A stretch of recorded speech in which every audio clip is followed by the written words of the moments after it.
Jimmy Valentine একাদশ শ্রেণীর second সেমিস্টারের এক ছোট গল্প।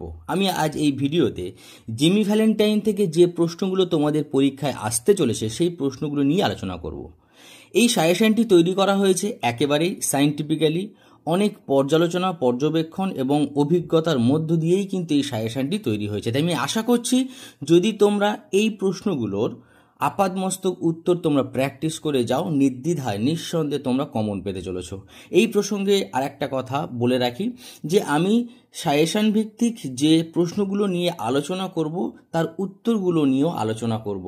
তাই ভিডিওটি খুব মনোযোগ সহকারে তোমরা দেখবে এবং বোঝার চেষ্টা করবে। সাজেশন ভিত্তিক পড়ার আগে জিমি ভ্যালেন্টাইন সম্বন্ধে একটু জানার প্রয়োজন আছে যে জিমি ভ্যালেন্টাইন ও হেনরির জনপ্রিয় ছোট গল্প। মূল গল্পটি 1909 সালে তার ছোট গল্প সংগ্রহ রোডস অফ ডেস্টিনিতে প্রকাশিত হয়।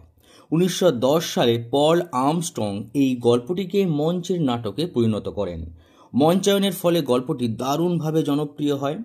পরবর্তীতে 1915 সাল থেকে বহুবার গল্পটিকে চলচ্চিত্রের রূপ দেওয়া হয়। 1928 সালে মুক্তি পাওয়া জিমি ভ্যালেন্টাইন হল এমজিএম কথার অর্থ হচ্ছে মেট্রো গোল্ডউইন মেয়ার প্রবেশিত প্রথম সবাক চলচ্চিত্র। জিমি ভ্যালেন্টাইন নামক ছোট গল্পটি জিমি ভ্যালেন্টাইন নামের এক সিন্দুক ভাঙা চোরের গল্প বলে।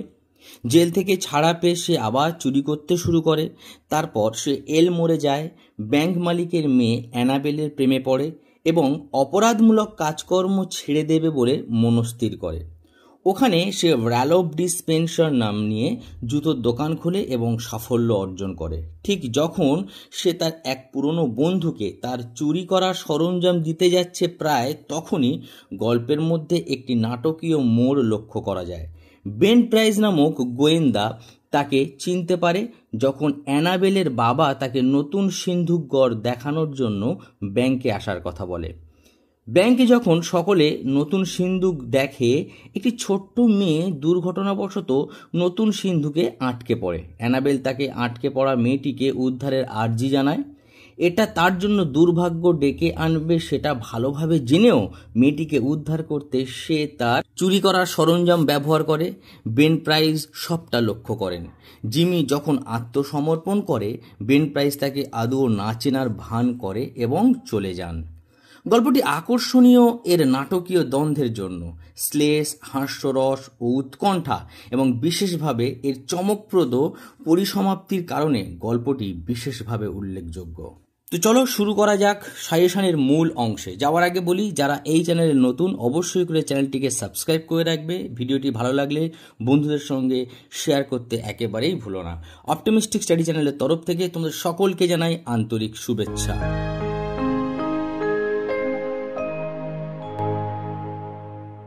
জিমি ভ্যালেন্টাইন থেকে মোস্ট ইম্পর্টেন্ট যে প্রশ্ন সেটা হচ্ছে, হু ওয়াজ জিমি ভ্যালেন্টাইন?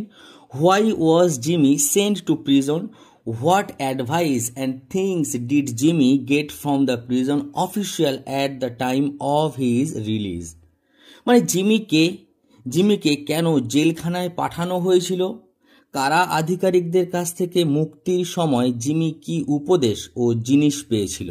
উত্তরে তোমরা এটাই লিখতে পারবে যে গল্পে জিমি ভ্যালেন্টাইন কেন্দ্রীয় চরিত্র। সম্পূর্ণ কাহিনী আবর্তিত হয় জিমিকে কেন্দ্র করে এবং তিনি খুব বুদ্ধিমান এবং সুদর্শন এবং উদ্ভাবনী শক্তি সম্পন্ন ব্যক্তিত্ব। তারপরে প্রশ্ন আছে জিমিকে কেন জেলখানায় পাঠানো হয়েছিল? জিমি ভ্যালেন্টাইন একজন সিন্দুক ভাঙা চোর। স্প্রিংফিল্ডে চুরির ঘটনায় তাকে জেলে পাঠানো হয়েছিল। কারা আধিকারিকদের কাছ থেকে মুক্তির সময় জিমি কি উপদেশ ও কি জিনিস পেয়েছিল? কারাধ্যক্ষ জিমিকে সিন্দুক ভেঙে চুরি করা বন্ধ করে সৎ জীবনযাপন করার উপদেশ দেন এবং মুক্তির সময় কারা আধিকারিকরা জিমিকে দিলেন ট্রেনের টিকিট, $5 নোট, একটি সস্তার চুরুট। এটাই হবে উত্তর। নেক্সট যে question, I never was in Springfield in my life. How was Springfield associated to his life?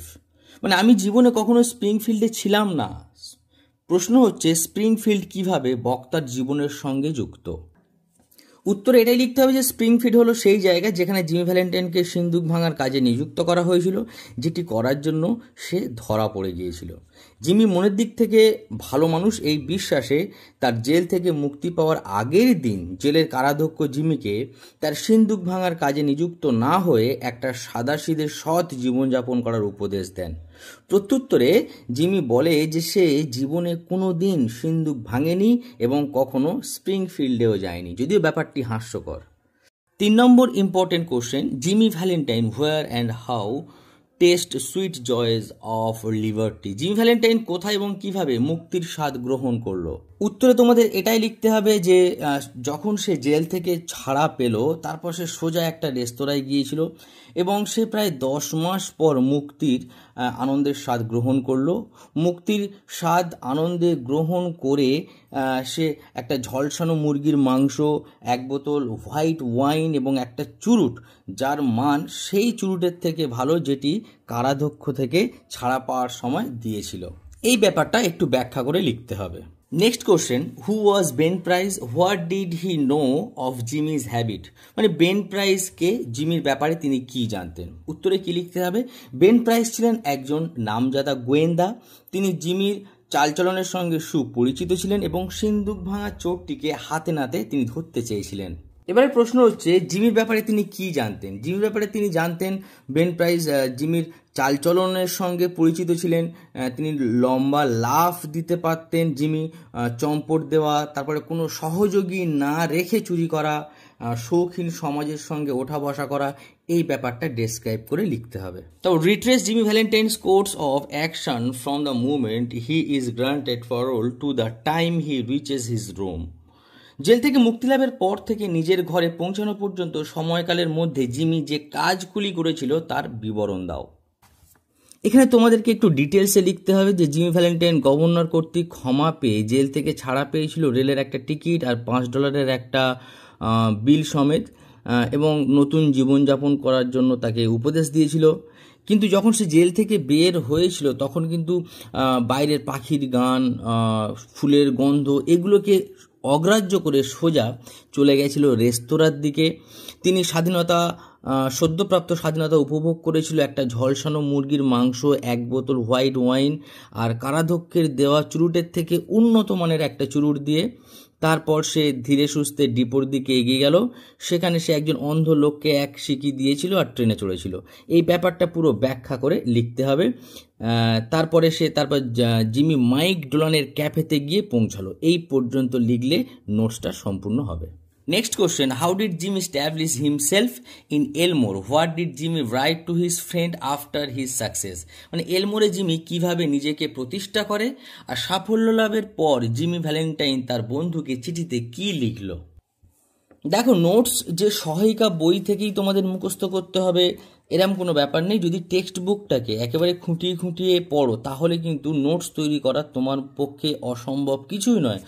তোমরা ক্রিয়েট করতে পারো নোটস। টেক্সট বুক থেকে সুন্দরভাবে নোটস লেখা যায় এবং টেক্সট বুকের লাইন যত তুমি বেশি দেবে তত বেশি নাম্বার কিন্তু তুমি পাবে, এই কথাটা মাথায় রেখো। যাই হোক, তো জিমি কিভাবে নিজেকে প্রতিষ্ঠিত করলো এই ব্যাপারটা যদি একটু আলোচনা করি তাহলে দেখা যাবে যে জেলে থাকতে জিমি জুতোর তৈরি কাজ শিখেছিল, সুতরাং সে এলমোরে জুতোর ব্যবসা করবে বলে ভেবেছিল। এলমোরে এসে জিমি নতুন নামকরণ করেন র্যালফ ডিসপেন্সার এবং একটা জুতোর দোকান খুললো। যেরকম জুতোর দোকান ওখানে ওই একটাই ছিল, এটা বেশ ভালোভাবেই চলতে লাগলো। তারপরে যুবতী মহিলা অ্যানাবেলের সঙ্গে স্পেন্সারের দেখা হলো, সে তার প্রেমে পড়লো এবং তারা বিয়ে করবে বলে স্থির করলো। এই ব্যাপারটা একটু ব্যাখ্যা করতে হবে। তারপর সুন্দর চেহারা এবং বন্ধুত্বপূর্ণ আচরণের জন্য অনেকের সঙ্গে তার বন্ধুত্ব হলো। এভাবেই জিমি এলমোরে সামাজিক ও অর্থনৈতিকভাবে প্রতিষ্ঠা লাভ করেছিল।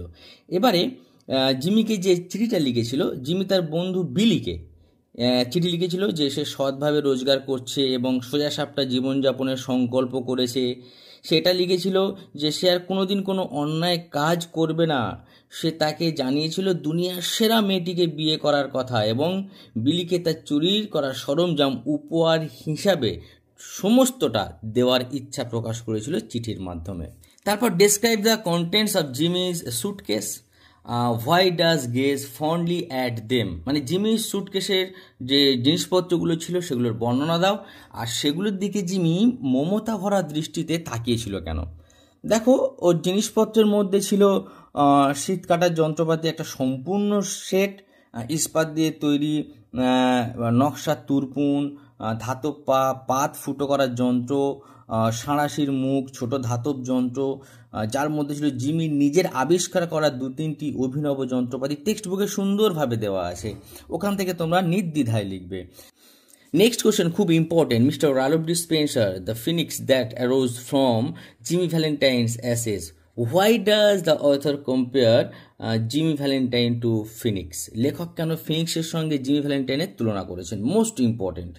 দেখো, এটা তোমাদেরকে একটু গুছিয়ে লিখতে হবে যে জিমি ভ্যালেন্টাইন এবং রালফ ডিসপেন্সার একই ব্যক্তি, দুটি ভিন্ন নাম, কিন্তু তার জীবনের দুটি ভিন্ন স্তর। দুজনেই ঝকঝকে সুদর্শন, বুদ্ধিমান এবং সামাজিক ক্ষেত্রে মান্যগণ্য, কিন্তু পেশা, সঙ্গ, কাজের স্থান ও ক্ষেত্র, আর্থিক সঙ্গতি, সামাজিক অবস্থান, মানসিক গঠনের নিরিখে দুজনের মধ্যে কিন্তু বিস্তর একটা ফারাক। জিমি একজন কুখ্যাত সিন্দুক ভাঙা চোর, কিন্তু রালফ ডিসপেন্সার একজন সফল ব্যবসায়ী। সবচেয়ে শ্লেষাত্মক হলো যে একই যন্ত্রপাতি দুজনে দুটি আলাদা উদ্দেশ্যে সিন্দুক ভাঙার জন্য ব্যবহার করে। একজন লুট করার উদ্দেশ্যে, আর একজন একটি নিরীহ শিশুকে বাঁচাতে। রালফ হলো কুমারী অ্যানাবেলের পরিবর্তনকারী ভালোবাসার আগুনে পোড়া, জিমির ছাই থেকে বেরিয়ে আসা ফিনিক্সের মতো। এই প্রসঙ্গে একটু জেনে রাখা দরকার যে ফিনিক্স হলো একটা দীর্ঘ আয়ু বিশিষ্ট পৌরাণিক পাখি, যে নিজেকে পুড়িয়ে ছাই করে ফেলে এবং সেই ছাই ভস্ম থেকে পুনরায় আবার জন্মগ্রহণ করে। এখানে ঠিক সেম জিমি ভ্যালেন্টাইনের ছাই ভস্ম থেকে রালফ ডিসপেন্সারের উৎপত্তি হয়েছিল। Next question, the child, she can't stand it long in there. Who is referred to here and why was she in danger? How was she saved? মানে ওই বাচ্চাটা ওখানে বেশিক্ষণ সহ্য করতে পারবে না, কার কথা বলা হয়েছে এবং কেন সে বিপদে পড়েছিল, কেমনভাবে তাকে বাঁচানো হয়েছিল। এখানে আগাতার অ্যানাবেলের ছোট বোনজির কথা বলা হয়েছে। খেলতে খেলতে সে এলমোর ব্যাংকের নতুন সিন্দুক ঘরে আগাতাকে বন্ধ করে ফেলে। সে বিপদে পড়ে কারণ তখনও না হয়েছে সিন্দুক ঘরের ঘড়িটা দম দেওয়া, না হয়েছে সংকেত নম্বর সাজানো। এছাড়াও সিন্দুক ঘরে পর্যাপ্ত পরিমাণে অক্সিজেনও নেই, ফলে ভয়ে তার খিঁচুনি শুরু হওয়ার উপক্রম। কাছাকাছি কেউ নেই সেই সিন্ধুকের দরজা খুলতে পারে। তো কীভাবে বাঁচালো? সকলেই যখন এই পরিস্থিতিতে ভয়ানক অবস্থা, অ্যানাবেল তখন রালফকে কাতরভাবে অনুরোধ করলো কিছু করার জন্য। রালফ তার অনুরোধ অস্বীকার করতে না পেরে জিমি হয়ে উঠল। সে তার যন্ত্রপাতি বার করলো এবং তার প্রিয় তুরপুন ব্যবহার করে দরজাটা খুলল এবং সিন্দুক ঘরের ভেতরে আটকে পড়া মেয়েটিকে উদ্ধার করলো। জিমি ভ্যালেন্টাইন একেবারে নিখুঁতভাবে, সুন্দরভাবে মোশন ভিডিও দিয়ে আলোচনা করা হয়েছে। ডেসক্রিপশন বক্সে তার লিঙ্ক দেওয়া আছে, তোমরা যদি একবার দেখে নাও আরও ব্যাপারটা ইজি হয়ে দাঁড়াবে। যাই হোক, ভিডিওটি এই পর্যন্ত। ভালো লাগলে অবশ্যই করে বন্ধুদের সঙ্গে লাইক শেয়ার করতে ভুলো না। এই চ্যানেলে নতুন হয়ে থাকলে সাবস্ক্রাইব করে দিও। Thank you. তোমরা সকলে খুব ভালো থেকো। তোমাদের সকলের উজ্জ্বল ভবিষ্যৎ কামনা করি।